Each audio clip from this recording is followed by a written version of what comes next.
Hello, this is a trick called Sandwich Explosion. What I got is 1, 2 cards, the 2 black aces.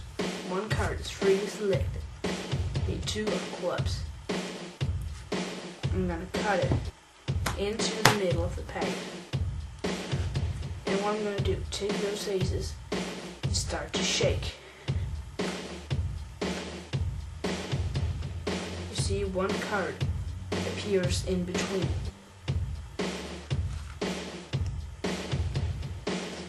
That card happens to be the 2 of clubs. I'm going to put it into the middle, just like so. Snap.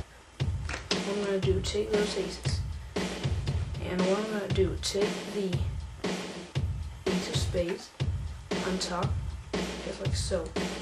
What I'm going to do is now, I'm going to say 1, 2, 3. And the 2 aces vanished. Now it's only the 2 of clubs left. Actually, the 2 aces is face up in the middle of the pack. And I could have you search in the deck, there is no doge.